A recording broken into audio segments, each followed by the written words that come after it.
Hello everyone. आज हम BA third year का पेपर फन, family resource management and interior decoration को डिस्कस करेंगे।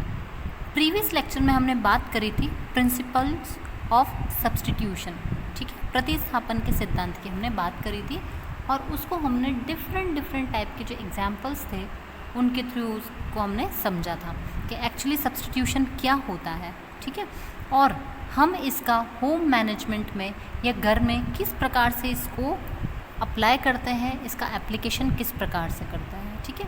उसमें हमारे पास बहुत सारे एग्जाम्पल्स थे, आप चाहे तो उसमें और एग्जाम्पल्स को कोट कर सकते हैं, ठीक है, और उसको बहुत अच्छे से समझा सकते हैं। बहुत ही ईजी टॉपिक था।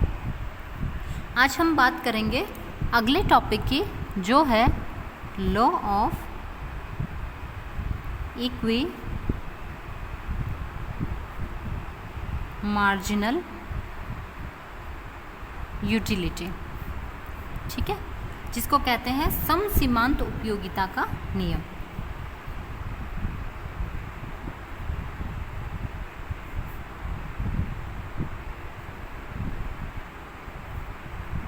समसीमांत उपयोगिता नियम भी इसे कहा जाता है, ठीक है। देखिए, यूटिलिटी के बारे में हम ऑलरेडी डिस्कस कर चुके हैं। उपयोगिता क्या होती है, सेटिस्फैक्शन और यूटिलिटी में डिफरेंस हम पढ़ चुके हैं, ठीक है। यूटिलिटी की फॉर्म्स भी पढ़ चुके हैं, ठीक है।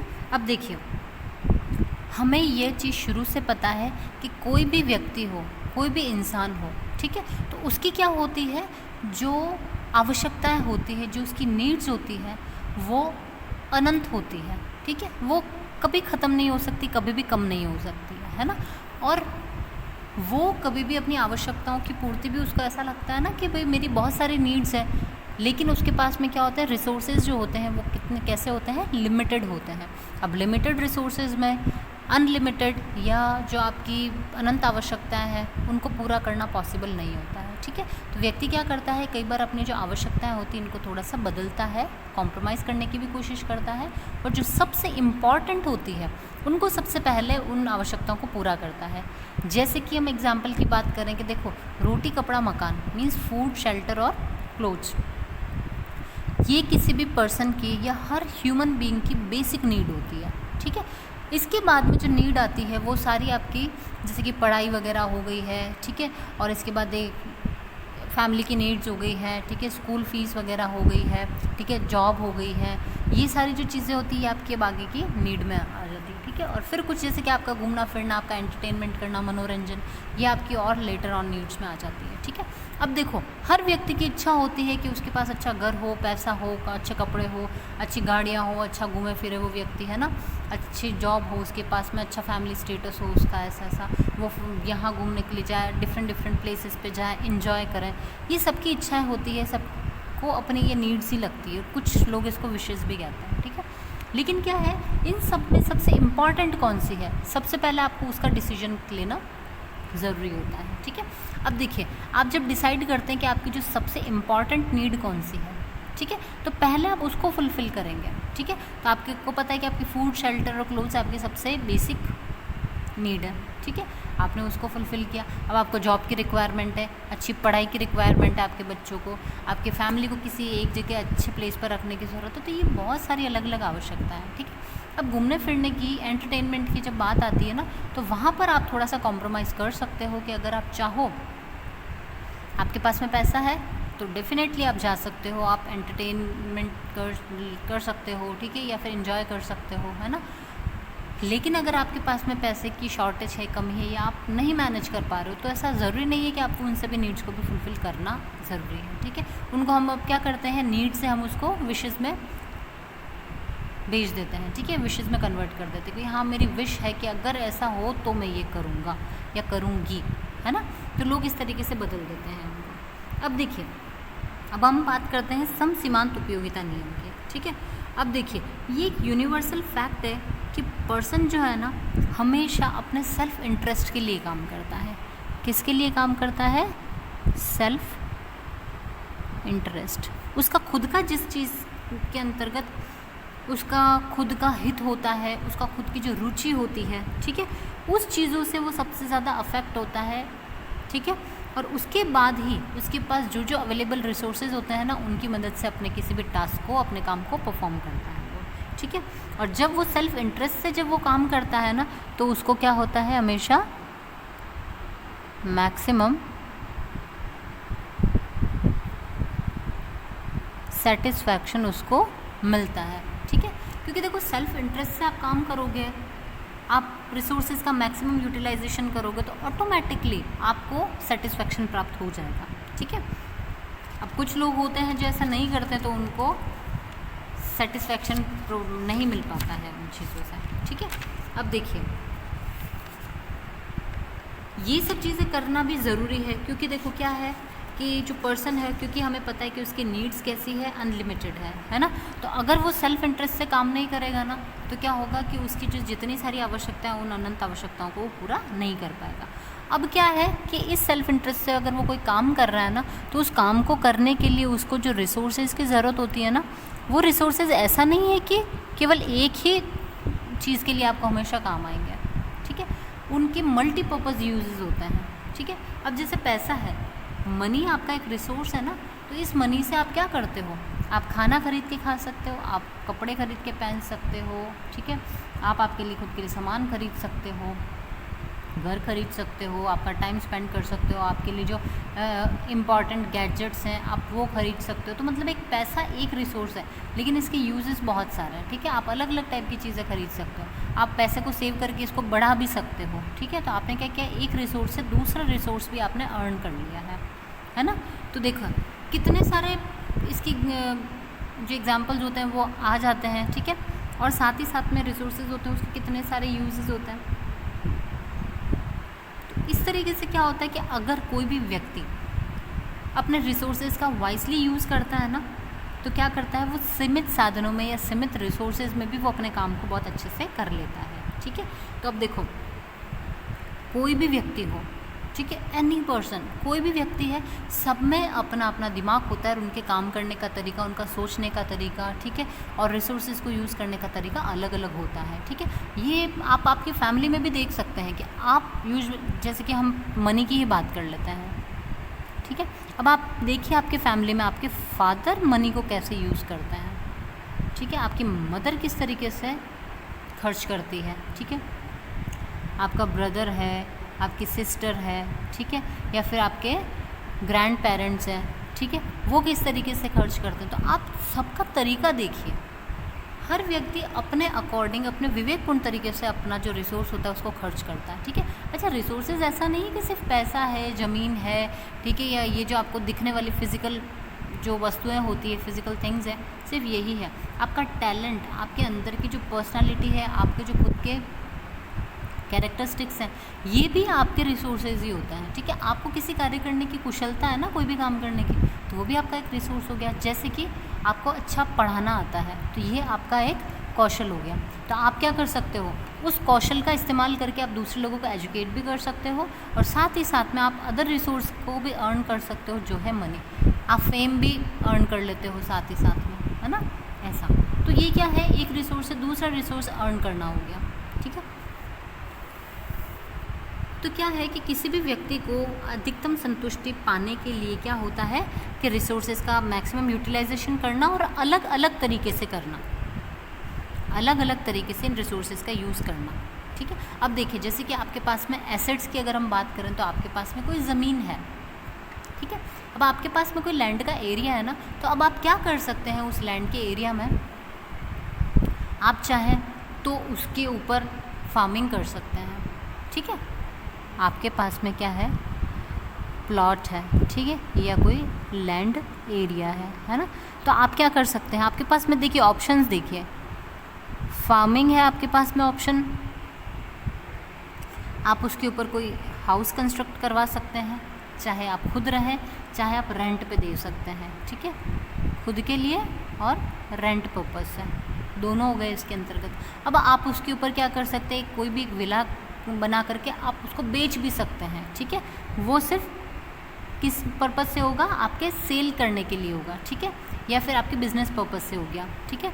इसके अलावा आप चाहे तो वहाँ पर कोई भी गार्डन डेवलप करवा सकते हैं। ठीक है, आपने गार्डन डेवलप करवाया ना, तो ये गार्डन आपके बहुत सारे चीज़ों के काम आ जाएगा। जैसे कि कोई भी फंक्शन है उसके लिए काम आ गया, लोगों के घूमने के लिए काम आ गया है। ठीक है, या आपका घर अगर आसपास है तो उसके लिए भी ये काम आ सकता है। इसमें आप जैसे फार्मिंग करते हैं ना, तो अलग अलग सब्जियां, फल फूल उगा सकते हैं, फूलों की खेती कर सकते हैं, तो इससे भी अर्निंग हो जाती है लोगों की।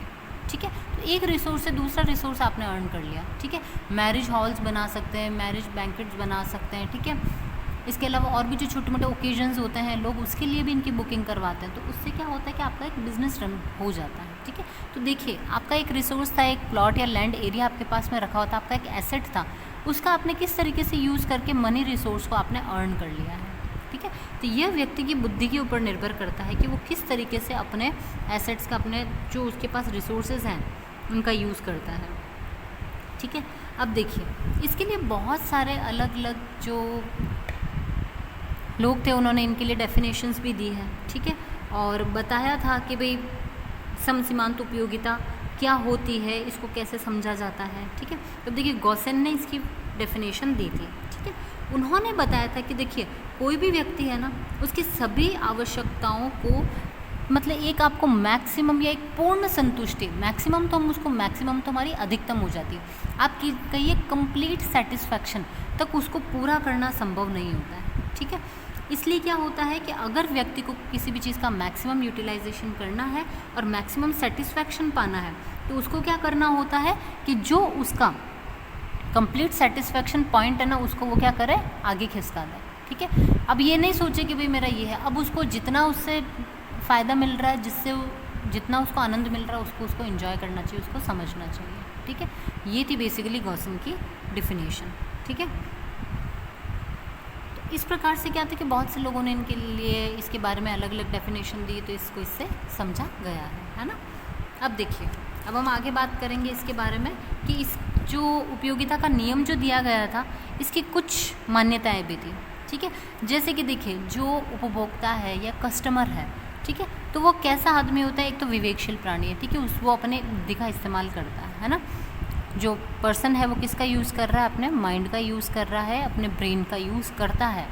ठीक है, तभी तो वो सही डिसीजंस ले पाता है, अदरवाइज़ कैसे लेगा।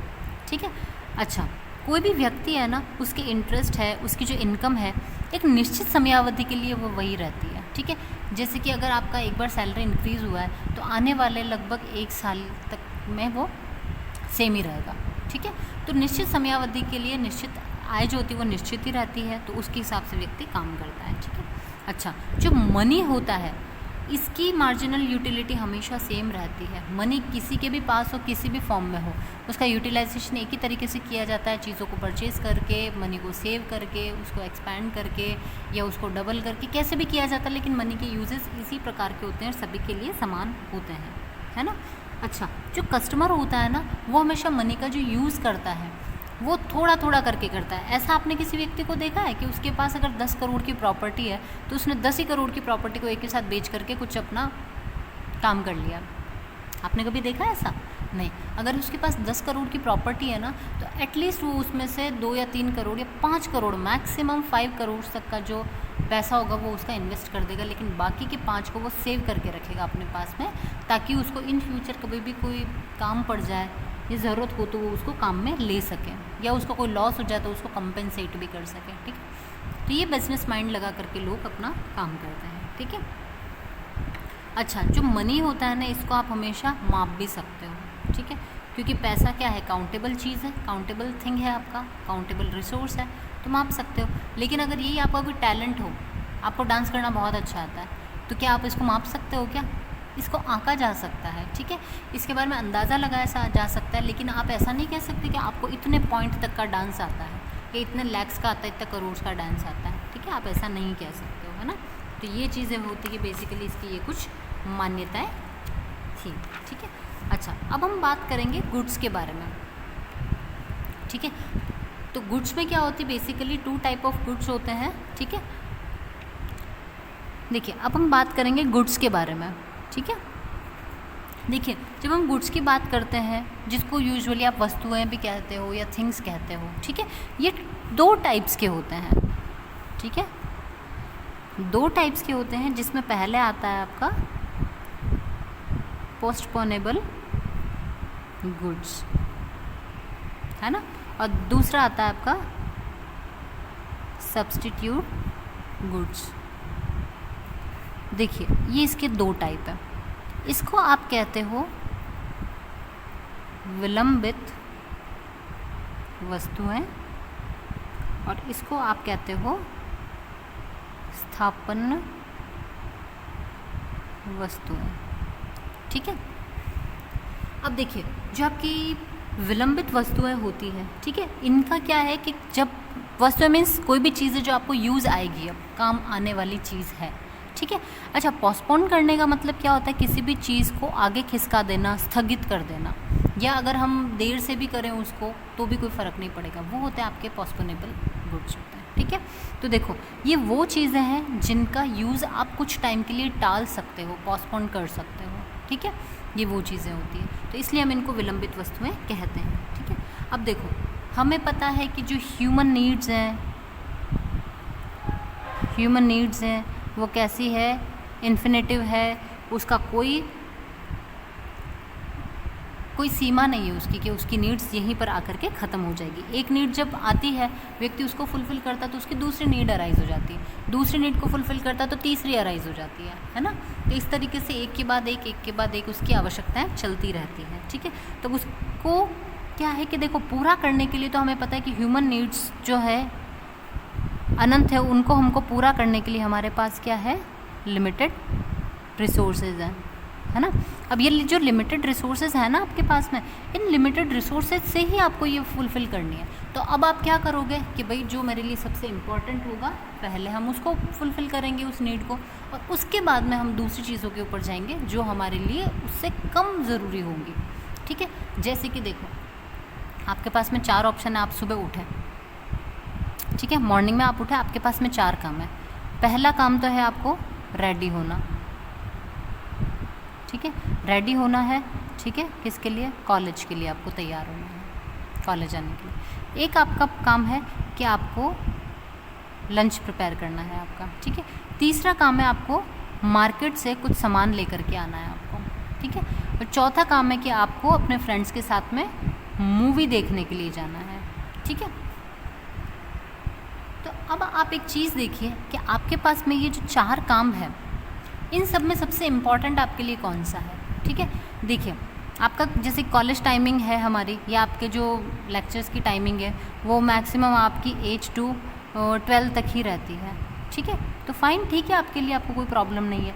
अब आपको लंच करना, मार्केट जाना, मूवी देखना, अब आप क्या करेंगे, आपकी प्रायोरिटी के अकॉर्डिंग, आपके टाइम के अकॉर्डिंग आप इसको सेट करेंगे, क्योंकि पता है कि आप सुबह ब्रेकफास्ट कर लेते हैं और आप लंच 12 बजे के बाद ही करते हैं, ठीक है। तो क्या है कि आप सबसे पहले उठ करके कॉलेज के लिए रेडी हो जाएंगे, क्योंकि सबसे इम्पॉर्टेंट आपके लिए ये है, पढ़ाई सबसे पहले इम्पॉर्टेंट है।